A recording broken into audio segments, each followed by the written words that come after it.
What's going on, guys? Welcome into the Cleveland Browns Report. We catch you up on the latest news and rumors, and today we're going to check out potentially an Odell Beckham Jr. return. Then we're going to look at 5 free agents still on the market I think the Browns should be looking at, and then we'll wrap things up with the latest Deshaun Watson news and what the legal situation is going on over there. So first, we are on full Odell Beckham Jr. watch, not because we're fabricating it or making it up on our end, but he's also feeding us, right? He's going on Twitter responding to people saying, OBJ, come back, champ. And he goes, LOL, that's an interesting one. I know that's not him saying, yeah, can't wait to come back. But it's also him not responding, right? He could have just ignored it altogether. But he's giving us an inch, and I'm going to go a mile with it. And then his former teammate, safety John Johnson this past season, on Instagram Live saying, OBJ coming back. You ain't hear from me, though. Well, we just did hear from you, John Johnson, but I'm all for whatever it takes to get Odell Beckham Jr. back, only because it'd be pretty fun, right? Maybe not I'm all for bringing him back, but I'm all for running with the story, because let's be honest, it is a little comedic, right? We're talking about the guy that we never thought would ever come back to the land, and here we are, and here he is having the time of his life, maybe eyeing a return to Cleveland. So I don't think a decision from Odell Beckham Jr. will come anytime soon. Remember, he took 11 months to recover from his first ACL tear.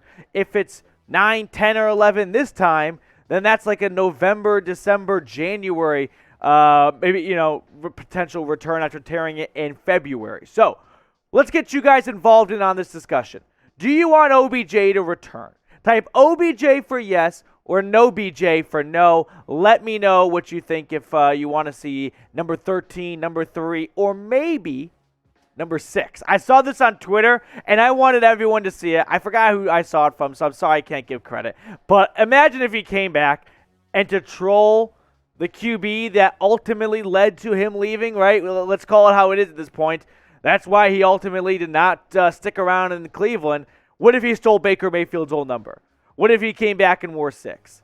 I'm not here like being revisionist history. I wasn't super thrilled with OBJ at times last season, but we'd all have to admit it would be pretty funny if he came back and wore number 6.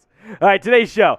Free agents remaining for the Browns. I've got 5 guys to keep an eye on for, and then, like I said, we'll wrap the show up by discussing the latest Deshaun Watson news. Before we get into my top 5 free agents remaining, we have been growing like crazy, growing like a weed here, and that's all because of you guys, everyone here on the YouTube Dog Pound. So appreciate the recent 1,500 subscribers we have picked up in 24 days, but we're not done yet. I want to get to 7,000 subscribers by the end of the month. It's lofty, 400 plus, but if you're coming across this channel for the first time and looking for a spot to get free Browns content, this is the home for you, so make sure you subscribe. In order to discuss free agency, I think we got to set the table a little bit. The Browns have $22 million in cap space, which ranks 9th. Now, I know that may seem higher than what you may have envisioned after getting Deshaun Watson and giving him all that guaranteed money, but they actually keep the cap hit pretty low in his first season. So, first free agent target, how about Juice?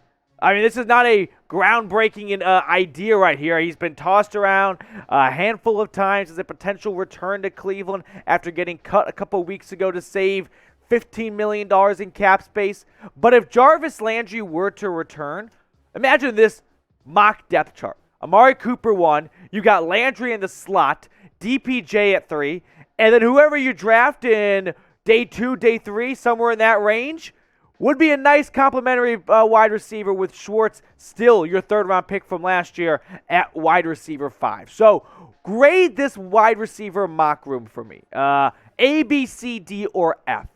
I don't know if it's an absolute A just yet, but it would be B+, A-, right? It's a pretty good room to look at.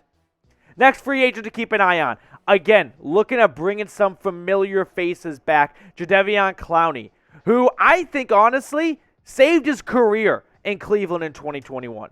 You compare what he did and combining 2019 and 2020 between the Seahawks and the Titans, and then what he did in one season with the Browns when he didn't even play a full season, he had 3 times as many sacks as the previous 2 seasons combined, same amount of tackles for loss, same amount of QB hits, in 7 fewer games. He could have been quietly on his way out of the league if he didn't break out this past season. So let's get Clowney back to the land. Let's bring him back to the spot where he hit the fountain of youth and he kept his career going. I know he hasn't gotten the free agency money he probably wanted / thought, but if he's looking to take a bit of a discount and also pair up with Myles Garrett for another season, I'm all for it. So let's run it back. Let's speak it into existence. Type 90 in the comments below to bring Jadeveon Clowney back to Cleveland. And let's not have a rotation of the opposite defensive end as Myles Garrett for the best parts of his career. Third free agent target, Will Fuller. Maybe it's criminally low. I think, like for example, I was in Browns Twitter Spaces yesterday, and Chops was talking about having Fuller above Landry. And I don't hate that. I think I could be talked into it. But I've got him at number 3 just because I want to bring some of these familiar faces back. And he's also had issues with injuries. Now, he's also had a great career when he was with Deshaun Watson in Houston. You look at the numbers, and I've showed this graphic before. In 33 games, 22 touchdowns. Will Fuller can stretch the field. He can be a phenomenal deep threat for the Browns, something they don't have if they were to just run with Amari Cooper and DPJ. Anthony Schwartz can. He's a speedster, right? He's a cheetah, but we haven't seen it enough yet. I think it ultimately comes down to Jarvis Landry versus Will Fuller. I think Andrew Berry is looking at these two options, and he's got to make a big decision. Does he want to bring, the household favorite, run it back with 80, appease the fan base a little bit? Or does he want to, maybe put the emotional side to the side and go with maybe a more textbook football move? But Jarvis Landry and Will Fuller, he's had his issues staying healthy. Now, I want you guys to weigh in on this one for me. Pick a wide receiver. Put the name, put the initials, whatever you want in the comments section below for who you'd want the Browns to go out and sign. JL for Landry or WF for Will Fuller. I think Jarvis Landry should be back because he did so much to help bring the culture and turn the culture around in Cleveland to a winning culture, a winning franchise, and I don't want to see him miss out on this because they ultimately decide, you know what, we're going to go 2 years younger or 3 years younger in Will Fuller, even though he's had his fair share of injuries. What I do know is that March Madness is in full bloom, and if you want to make some dough on betting on the tournament, just make sure you do it at our sportsbook partner, BetUS. Use the promo code Browns125. Use that link, chatsports.com/bet. You get a deposit bonus. So if you put 100 bones in, you get $225 to play with. We got the third round Sweet 16 starting today as I film this, and here are the updated championship odds. I put my money on Gonzaga before the tournament started. That was my that's what I picked to win the big dance. So looking pretty good. But if you want to go a different direction, whatever direction you want it to be, just make sure you do all your bets at chatsports.com/bet. Promo code Browns125. Next free agent target, Akiem Hicks. I remember last August there were trade ideas and rumors, I think from Bleacher Report, of a Hicks for OBJ swap between the Bears and the Browns. Ultimately, never really happened, but it would be interesting because Akiem Hicks, when he's healthy, he was one of the best defensive tackles in football the last couple seasons, right? His big breakout season was in 2018, played a full slate, 7.5 sacks. That's a lot for a guy who works on the interior defensive line. Now, lately, last season in 2019, couldn't stay healthy. He's getting up there in the age department.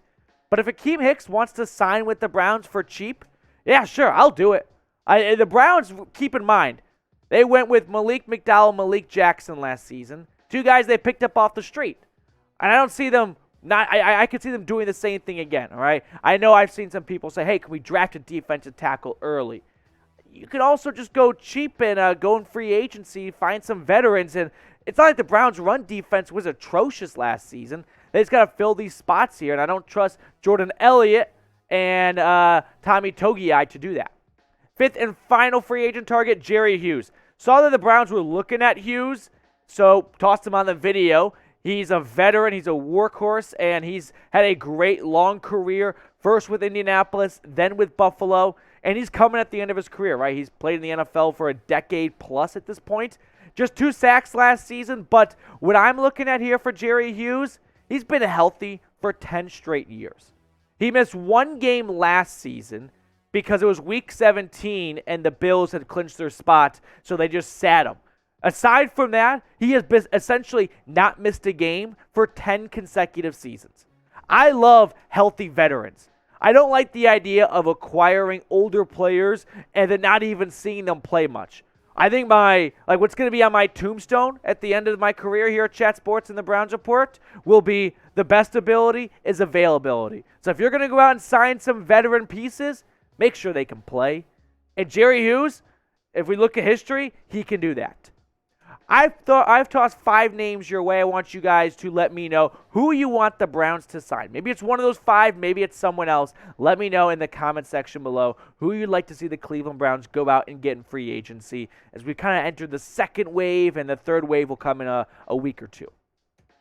Now, to wrap up the video, we're going to keep you guys informed on the latest Deshaun Watson news as some legal updates have come his way. I guess that's the best way to phrase that. So, Aaron Wilson tweeted this out among many other people in sports media. A single criminal complaint alleging against Deshaun Watson being presented to Brazoria. My producer's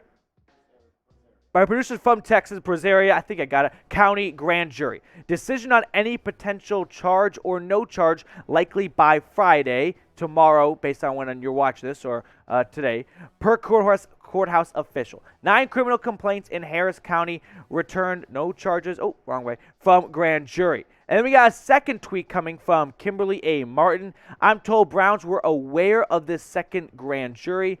Watson's attorney, Rusty Hardin, says in the article that the complaint was filed by one of the women involved in the civil lawsuit cases. It's not a new complaint. So there's the information that came out today regarding Deshaun Watson and his updated legal situation. So with that in mind, what is your panic level? Scale it for me, 1 to 100. 1 being no worries at all, 100 being I'm hitting the big red button and I'm freaking out. Let me know in the comment section below.